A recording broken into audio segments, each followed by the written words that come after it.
Okay, YouTube, this is part two of my initial YouTube post about my political beliefs, my political views.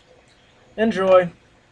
In terms of the United States' role in the world, honestly, I would love if America didn't need to be everywhere at every time.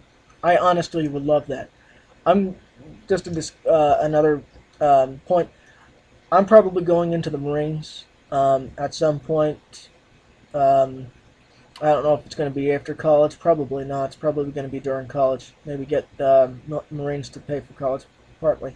But anyway, all right. So I'm not this warmonger.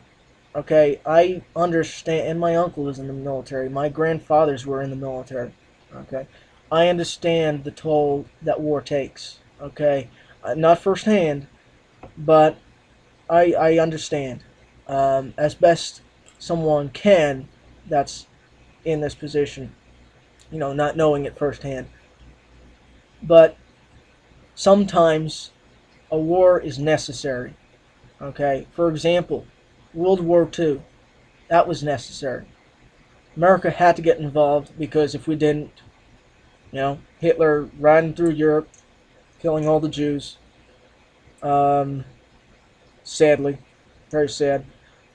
Uh, those type of wars that's it's necessary. It's imperative that the United States gets involved.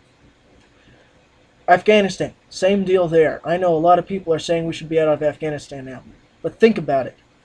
If we get out of Afghanistan now, Al Qaeda is going to come back. Period. The Taliban's going to come back, create a safe haven for a terrorist organization like Al Qaeda. Maybe not Al Qaeda, but probably will be Al Qaeda. Uh, we don't want another 9/11 to happen. So we must fight, fight, fight so that doesn't. That means we have to be in Afghanistan, be in Yemen, Somalia, maybe special forces, maybe just pound them with, um, you know, UAVs, unmanned aerial vehicles, drones, whatever you want to call them. Pound them with Hellfire missiles and stuff. But we must prevent another 9/11 because the next one is not going to be 3,000. It's going to be 30,000, 300,000, 3,000,000. We don't know, especially if nuclear weapons get in the hands of terrorists. That's a major threat, major, and it's not going away. So we still have to fight. In terms of Libya, for example, we got involved in an air war. Well, not really an air war, a no-fly zone in Libya. Um, the way I see it, America should not be handcuffed by the UN. America should not be held at the whim of the UN. Period. If we have to go it alone, we have to go it alone. I mean, we were going to go it alone in Iraq until the Brits, Poland, and Australia joined with us. Okay, that America should not be held uh, back by the international community, whether it be by the UN or any other organization. So, um, what else can I say? Yeah. Oh, about the military, I think we should start increasing the size of our military. The way I see it, we've got a number of conflicts upcoming that we need to prepare for. We need to look into the future and realize that they're coming. Okay, you look at Iran, that's going to be a major threat. I mean, at this point, even if we did, work with the Israelis to take out their nuclear facilities, either by air or by covert action, it's not going to be enough. Iran is not this dependent nation. It can support itself. It's an oil producing nation.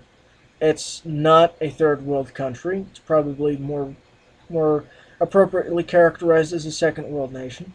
Okay, it's not Afghanistan. It's not in the position Afghanistan is in. Okay, and it's a major threat. It's a major threat in terms of the not contemporary, another word I'm looking for, of you know conventional war, and it's a threat in terms of the terrorist organizations that it supports.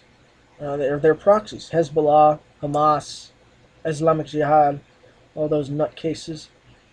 Um, and that brings me to another topic on Israel. I think the United States should unequivocally support Israel um, against the Palestinians. Okay, They're, the Palestinian cause is the cause of a terrorist regime. Fatah or Hamas, doesn't matter. Fatah is not the moderate force you think it is. It's just another Islamic regime, radical regime. It may not be doing terrorist acts now, but I mean it had been. It will continue to do so if given the opportunity. Um, if, for example, if Israel takes an action and and draws the ire of the Islamic people, I mean Fatah will join with Hamas and attack Israelis. Period. Jews around the world, but especially in Israel.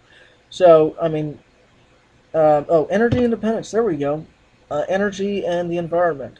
All right. I am not an environmentalist. I think that we should be drilling more. I think that we do need to look for alternative energy to complement oil and natural gas. Okay, and I think that that will come primarily in the form of nuclear power, not wind, not solar. Because if you think about it, the wind is not always there. The sun is not always out. You got nighttime and you got cloudiness. So I mean they're not reliable. Nuclear power, yeah, I know Japan had its earthquake, but built in places that don't have earthquakes, or at least strong earthquakes, and built to standards that can withstand strong earthquakes. All right, it's a it's a fine source of energy, and it's fairly clean. Um, Another thing I think the United States government should be doing is giving grants to universities and other organizations to research and find a cost-effective way to do fusion energy, which will be much cleaner, even cleaner than the fission reactions we do now, because all you're doing is combining hydrogen and making it helium. I mean, that's not toxic one bit. But the problem is usually it occurs at high temperatures, and to do it at colder temperatures, the research is a lot of money. So I think that's one thing the United States government should be doing, not spending it on Solyndra and other solar companies like that. That's bullshit, honestly. Pardon the language. I'm gonna not curse on YouTube because I know a lot of children will see this. Hopefully, a lot of children will see this as well. Okay, I'm going to end with one message to the young generation out there, those that are younger than me. By the way, I'm 18 going on 19, so those of you that are not yet able to vote but getting there, let me tell you this. When I was in your position, maybe 5 or 6 years ago, stuff like, back then, I was still into politics. I was watching the news. I was reading up. I didn't read the newspaper that much, but the newspaper is somewhat of a good source. But I stayed up on the issues. Even though I couldn't vote, even though it really didn't pertain to me, eventually it would. So I thought it was, I've always been interested in politics. So just because you can't vote yet doesn't mean you don't have an opinion, doesn't mean you shouldn't have an opinion, and it doesn't mean you shouldn't be watching the news, shouldn't be researching and forming opinions now. So that's where I'm going to end it now. And for all of you young ones who are really strong conservative activists already, great for you. I love that. That's what I look for. All right. See you all, YouTube.